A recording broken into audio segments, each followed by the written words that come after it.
Vikings were fierce Scandinavian warriors who raided and pillaged their way across Western Europe and beyond, building up their wealth through piracy. Silver was the most common sign of wealth, and was widely coveted across all of Scandinavia, including Denmark, Norway, Sweden, Russia, and Iceland. It was easily refined, recycled, and alloyed, and it became a medium for exchange. Majority of the Viking silver came from outside of Scandinavia in the form of silver coins. These would have been obtained through trade or pillaging, as there is no evidence of silver mining within Scandinavia. This silver wealth was displayed through personal ornamentation, which manifested itself in the form of brooches. Brooches were worn by both men and women, with varying styles and designs based on time period and region. Styles of brooches determine wear usage, and include tortoise, thistle, equal-armed, and disc.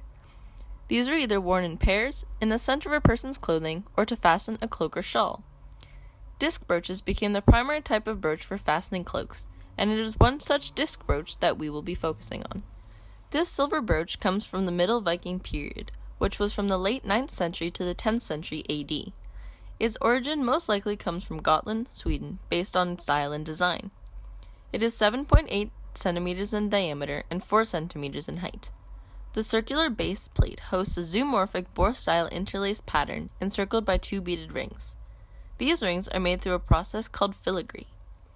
On top of the base plate, there are 3-dimensional figures consisting of 8 outer figures, 6 animals, and 4 humans. These figures are accompanied by another 8 inner animal figures, radiating outwards from the central knob. The underside of the brooch hosts a large U-shaped pin and clasp, as well as a T-shaped loop. These would have allowed for the brooch to either pin to a fabric or be hung by a cord. This brooch is made through a casting process, which occurs by pouring molten metal into a pre-made mold. Evidence of such processes is seen through Scandinavia. There is a particular site dating from the Middle Viking Age, 30 kilometers west of Stockholm, Sweden, with strong evidence to support this casting production technique was common.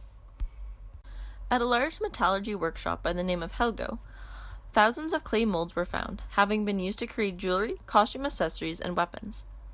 As this was a full workshop, there was also an abundance of both complete and fragmentary crucibles, metal ingots, unfinished products, slags, pieces of clay furnaces in tuyères, and fragments of gold, silver, and bronze.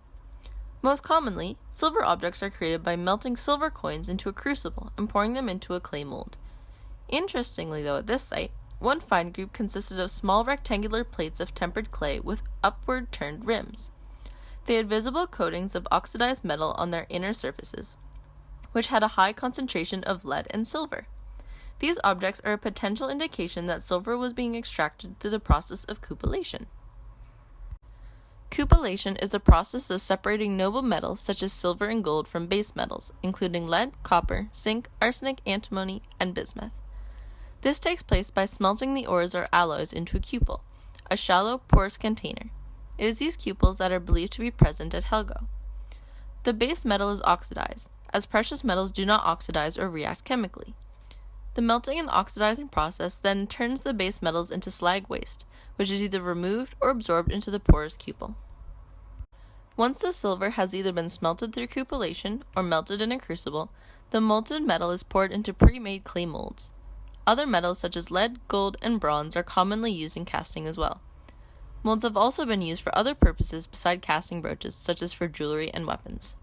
For our brooch, the 3-dimensional figures will have been cast, which would have been extremely complex to get the details precisely as they did. The base plate would have been separately cast, as suggested by the textile imprint on the underside of the brooch, where fabric would have been used for aid. Interestingly, the 4 inward-facing figures are cast to the border of the brooch, so it would have been made all in one go. The filigree decoration of the boar interlace would have required plain wires, which would have been drawn through holes of decreasing size, and then impressed between grooved surfaces to give the appearance of tiny beads. Once finished, they would be soldered to the base plate, where often the other smaller aspects of the decorations have been impressed already. The final step in the production process is to put the different aspects together. The legs of the 4 freestanding quadrupeds penetrate through the disc and are riveted to the bottom.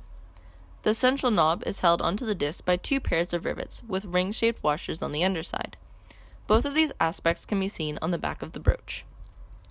Overall, this intricate brooch is an example of the complexities of metalworking in the Middle Viking Age, and the techniques can be seen in other brooches across both Viking Age Scandinavia and the United Kingdom.